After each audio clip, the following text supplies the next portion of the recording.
అందరికీ ప్రభువైన యేసుక్రీస్తు నామములో శుభాభివందనాలు. ప్రేమైన దేవుని బిడ్డలారా, ఈ యొక్క సమయంలో పరిశుద్ధ లేఖన భాగంలో ఉండి కొన్ని మాటలు మనం ధ్యానం చేసుకుందాం. 40వ కీర్తన 1వ వచనాన్ని మనం చదువుకుందాం. 40వ కీర్తన 1వ వచనాన్ని మనం చదువుకుందాం.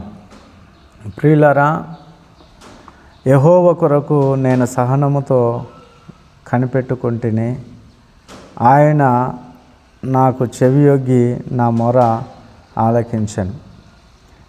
ప్రియులారా, కనిపెట్టుకొని ఉండడం అనేది చాలా కష్టంతో కూడిన సమస్య. ఒక స్త్రీ ఒక బేబీని పొందుకోవడానికి 9 నెలలు కనిపెట్టుకొని ఉండాలి. ఒక ఏనుగైతే సుమారు 1 సంవత్సరము కనిపెట్టుకొని ఉండాలి. మన జీవితంలో కూడా కొన్ని దేవుని కార్యాలు జరగాలంటే కొంత కనిపెట్టుకొని ఉండడం అనేది చాలా అవసరం. చూడండి, అబ్రహాము జీవితంలో ఎంతో ఆలస్యము జరిగిన అతడి విశ్వాసాన్ని వదిలిపెట్టలేదు. అతడు ఏనాటికైనా దేవుడు నాకు న్యాయం చేస్తాడు, ఒకరోజు తన వాగ్దానాన్ని నా జీవితంలో నెరవేరుస్తాడు అని నమ్మాడు. దానికోసం అతడు ఎదురు చూశాడు. చూడండి, వారి శరీరాలు మృతతుల్యమైపోయింది. మృతతుల్యమైపోయిందని అంటే ఆ గర్భం చనిపోయింది. శారమ్మ గర్భము కూడా చనిపోయింది. పిల్లలు పుట్టే అవకాశం లేదు. ప్రేమైన దేవుని బిడ్డలారా, అందుకనే రోమపత్రికలో చెప్పబడుతుంది, నిరీక్షణకు ఆధారము లేనప్పుడు అబ్రహాము నిరీక్షణ కలిగి ఉన్నాడని. ప్రియులారా, సైన్స్ ఒప్పుకోదు, అది జరగడము అసంభవం. ఇంగిత జ్ఞానం ఒప్పుకోదు, అది జరగడము అసంభవం. సిక్స్త్ సెన్స్ అంటారు, అది ఒప్పుకోదు. దేవుడు అసాధారణమైన కార్యాలు చేస్తాడు, మెరాకిల్స్. సైన్స్ ఏదైతే చెబుతున్నదో దాని పూర్తి విరుద్ధంగా దేవుడు అద్భుత కార్యాలు చేస్తాడు. కనుక అబ్రహాము గమనించినట్లయితే ఆయన ముసలివాడై ఆ ముదిసలి సమయంలో కూడా పిల్లలను కంటాన దేవుడు నాతో చెప్పిన మాట అని అతడు నిరీక్షణ కలిగి ఉన్నాడు. కనుక ఆ మృతతుల్యమైన శరీరానికి నవ యవ్వనము సంతరించుకుంది.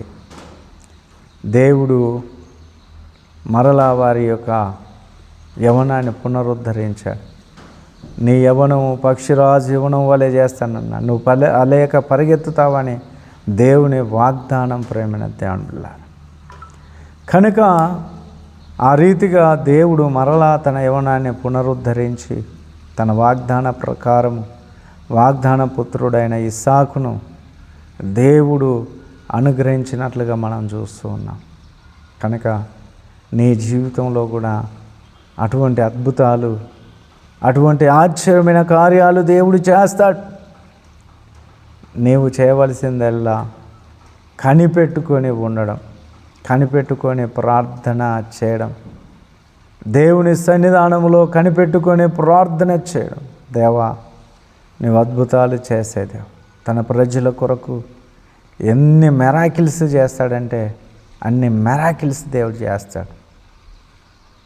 బైబిల్ గ్రంథంలో మనం చూస్తాం, అవి అసాధారణమైనవి, ఆశ్చర్యకరమైనవి దేవుడు చేశాడు. నీ కొరకు కూడా దేవుడు అటువంటి అద్భుతమైన కార్యాలు చేస్తాడు. ఆయన దగ్గర కనిపెట్టుకొని ఉండు. హన్నా తనకు పిల్లలు లేనప్పుడు దేవుని మందిరానికి వచ్చి తన బాధను వ్యక్తపరిచి కనిపెట్టుకొని ప్రార్థన చేసి దేవుడు ఆమె హృదయ వేదనను ఎరిగిన దేవుడు గనక వెంటనే జవాబిచ్చి గర్భఫలముని ఇచ్చినట్లుగా మనం చూస్తూ ఉన్నాం.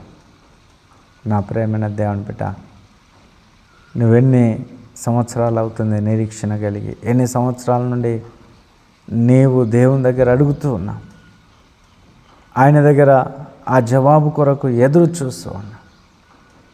నీవు నిజంగా కనిపెట్టుకునే మనసు నీలో ఉన్నదా? అయితే దేవుడు నీ మొరను అతి త్వరలో వినబోతా ఉన్నాడు. ఆలస్యము జరుగుతున్నదంటే ఏదో ఒక గొప్ప మేలు జరగడం కొరకే ప్రియులారా. జకరియా ఎలిజాబెతు జీవితంలో ఆలస్యం జరిగింది పిల్లల విషయంలో. వారు ముదుసలి సమయం వరకు కూడా పిల్లలు కనలేదు. కానీ ఆలస్యం మరి వారికి ఎంతో సంతోషాన్ని ఇచ్చింది. వారు దేవుని చేత వాగ్దానం చేయబడ్డారు. వాగ్దాన ఫలముగా బాప్తిసమిచ్చి యోహానును కుమారుడిగా దేవుడు అనుగ్రహించాడు. ఆయన ఒక గొప్ప ప్రవక్త, ఒక రోషము కలిగిన ప్రవక్త, బలముగా దేవుని చేతిలో వాడబడిన ప్రవక్త. హన్నా జీవితంలో కూడా కొంత ఆలస్యం జరిగింది. అయినా కనిపెట్టుకొని ఉండడం వలన దేవుడు సమూయేలు అనే ప్రవక్తను దానముగా ఇచ్చాడు. చూడండి అతడు ఎంత పరాక్రమశాలి. ప్రియులారా, అతడు ఒక ప్రవక్త, అతడు ఒక న్యాయాధిపతి, అతడు రాజులను అభిషేకించేవాడు. యెహోవా నామమున ప్రార్థన చేయవారిలో సమూయేలు ఉండండి. నా ప్రేమైన దేవుని బిడ్డ, చూశారు ఆలస్యంలో ఎంత గొప్ప ఆశీర్వాదంగా మార్చబడి దీవించబడ్డారో ప్రేమైన దేవుని బిడ్డలారా. సంసోను మనోహ విషయంలో కూడా అదే జరిగింది. సంసోను వరపుత్రుడిగా దేవుడు ఇచ్చాడు. అతడు మహా పరాక్రమశాలి, బలవంతుడు. నా ప్రేమైన దేవుని బిడ్డ, కొద్దిగా ఆలస్యం జరుగుతున్నదంటే మేలు కొరకే, శ్రమ మేలు కొరకే. కనుక ఇంకా నువ్వు కోరుకున్నాయి, నువ్వు అడిగినవి, నీ ప్రార్థనకు జవాబు రావట్లేదంటే త్వరలోనే దేవుడు గొప్ప కార్యాలు చేస్తున్నాడని అర్థం.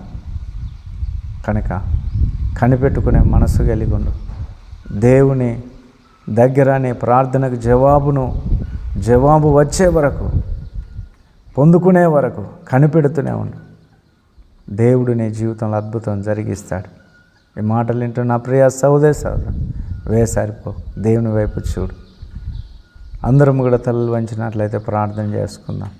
మహోన్నతుడైన దేవ, కృపగలిగిన తండ్రి, మీ ఘనమైన ఉన్నతమైన నామమును బట్టి వందనాలు. ఈ దిన వాక్యముగా నాతో మాట్లాడి ఉన్నారు. మేము కనిపెట్టుకునే పిల్లలుగా మేము ఉండాలని మీరు మాతో మాట్లాడిన విధానమును బట్టి వందనాలు చెల్లిస్తున్నాం. మీ యొద్ద కనిపెట్టుకునే బిడలుగా మేము ఉందుముగా కానీ ప్రార్థిస్తున్నాం. నీ బిడ్డలను మీరు ఆశీర్వదించండి. వారి జాబును, వారి ఉద్యోగమును, వారి ఆరోగ్యమును, వారి పిల్లలను, వారి భవిష్యత్తును దీవించమని ప్రార్థిస్తున్నాం. సమస్త కీడు నుండి, శోధన నుండి విడిపించండి. భయంకరమైన పరిస్థితుల నుండి విడిపించండి. నీ బిడ్డలకు తగిన ప్రొటెక్షన్, కాపుదల దయ, ఉన్నతమైన మేలుతో నింపి నడిపించడం ద్వారా మహిమ పొందమని, దినమంతా కూడా కాచి కాపాడమని యేసు నామములో ప్రార్థిస్తున్నాము తండ్రి. Praise the Lord. అందరికీ వందనాలు.